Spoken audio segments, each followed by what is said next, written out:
Do not blame others for your hardships in life. Karma makes no mistakes. Deepest gratitude to the greatly merciful and greatly compassionate Guan Yin Bodhisattva. Deepest gratitude to all Buddhas, Bodhisattvas, and Dharma protectors. Deepest gratitude to Master Jun Hong Lu. Good afternoon to all Buddhist friends. To start with, my mother and I have a profound affinity with each other. During my secondary school years, our family life turned topsy-turvy, and we only had each other to fall back on. Despite our sufferings, we were still able to find moments of joy once in a while, which helped keep us afloat. Oftentimes, we will wake up terrified by our own nightmares, and in times like this, the comfort and assurance that we gave each other helped us press on with life. This illustrates the strength of the mother-daughter bond between us. My mom has always been extremely strict with me. It's not even absurd to say that she has an inclination to control me. Prior to my Buddhism practice, I would demand for my right to freedom, ending up at loggerheads with my mom. Interestingly, oftentimes our disagreement will quickly dissipate the next day, but such disputes will frequently recur. My relationship with my mom started to show signs of strain from the day that I embarked on my Buddhism practice. My spiritual cultivation journey is hardly smooth sailing. To illustrate my point, let me share with you two major incidents that I can never forget. The first incident happened soon after I returned home upon completing my tertiary education. We were at home then, with my mom seated right beside me, flipping through a magazine, while I read Master Lu's Buddhism discourse aloud. Before I could even complete the second sentence, out of the blue, my mom furiously stood up and made an attempt to snatch my book. The situation was extremely tense. I was dumbfounded by her uncharacteristic display of temper. After this episode, from time to time, she would still inhibit me and hurl verbal abuse at me. The second incident took place during the 2017 Singapore Dharma Convention. To convince her to go, we went on the pretext of a vacation. This was how I made it to my very first Dharma Convention in Singapore. Upon seeing a sea of volunteers and innumerable exhibits at the Dharma Convention site, it then dawned on my mother about the actual purpose of our trip to Singapore, and right there and then, she insisted on leaving. Helpless, I quietly recited the Heart Sutra to beseech for Guan Yin Bodhisattva's succor. As I tried convincing her to stay, we ended up going round and round the venue. Adamant of leaving, she dragged me along with her. As we walked further and further away from the venue, I was crying inside. My woe was beyond description.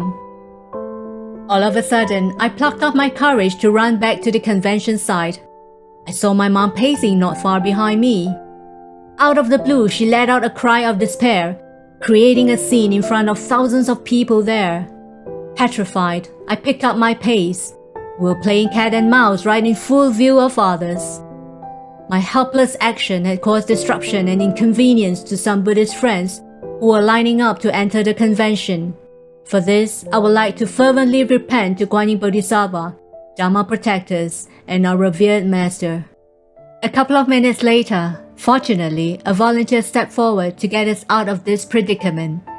She brought us to one corner to settle us down. Tears kept streaming down our cheeks as this kind-hearted Buddhist friend tried hard to reconcile us. Eventually, my mom relented and agreed to participate in the convention with me. I'm deeply grateful to the Buddhist friend who managed to coax my mother, as without her, this awesome experience of attending the Dharma convention would have slipped through my fingers. And to make it worse, the unpleasant saga would have strained my relationship with my mom. Post-Dharma convention, my relationship with my mom somewhat improved. That said, she would still stubbornly hold on to her point of view whenever something serious crops up. I'll always remind myself to exercise great prudence in my cultivation and be more amicable when dealing with my loved ones instead of going head-on with them. I would now like to share two dreams which I hope would serve as a good reminder to all that self-cultivation is akin to treading on thin ice and the immutable fact of the law of karma. The first dream came shortly after I practiced Buddhism. In the dream, I was scantily dressed, and I made a deliberate move to walk past a male practicing Buddhist who was then meditating. I was extremely remorseful upon waking up, even though I wasn't really sure why I had such a dream. The second dream came after returning home upon completing my tertiary education. In the dream, I was kneeling down beside a male dressed in a monk's robe, imploring him not to leave me. A pin-drop silence fell upon us, and finally he uttered, "Let's be together forever."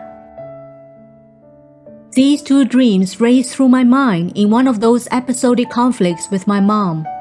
I suspect they are indicative of our relationship in our past lives, when we were husband and wife, and my mother was the monk, and there I was in that life prohibiting him from practicing Buddhism. The feeling of heartbreak and being forsaken was so vivid in the dream that it seemed so real. The constant vexations that I face in my Buddhism practice have oftentimes given rise to thoughts of leaving this home to reside in a faraway abbot to be free from her clutches. Come to think of it, weren't we playing the opposite roles in our past lives? We reap what we sow. In our past lives, because of her, I was heartbroken. In this life, I'm the source of her worries. In our past lives, I prevented her from becoming a monk, rendering me having to pay a hefty price in this life. Isn't this clear enough what karma looks like at work? Every time I feel wronged in my spiritual cultivation journey, I will feel deeply remorseful whenever I recall the trials and tribulations that I put my mom through in a past life. Do I even have the right to feel victimized in this life? After all, I'm merely experiencing my past misdeeds. I should not even harbor any resentment, as doing so will only bring more karma upon ourselves and trapping us in this negative karmic web. Master Lu once said, "Apply wisdom to perfect all of our affinities." Life is difficult and bitter. Karma stems from every arising thought. Without meticulous mindfulness, we can easily slip through the cracks and end up in a cycle of rebirth. We should make good use of this life to perfect our cultivation so that we can achieve enlightenment in this lifetime, failing which all cultivation efforts will come to naught.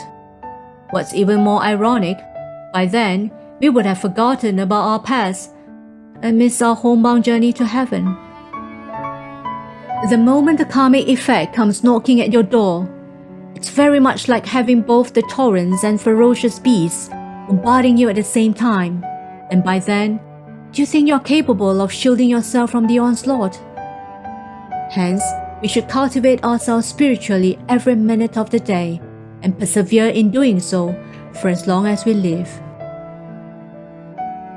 In the lens of a lay person, the injustices of this world are uncalled for, unaware of the unfailing workings of the law of karma.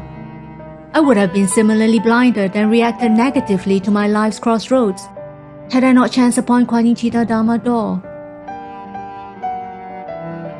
I have come to the end of my sharing. Before I end, I would like to express my deepest gratitude to the greatly merciful and greatly compassionate Guan Yin Bodhisattva and Master Lu for bestowing such a marvelous Dharma door to us.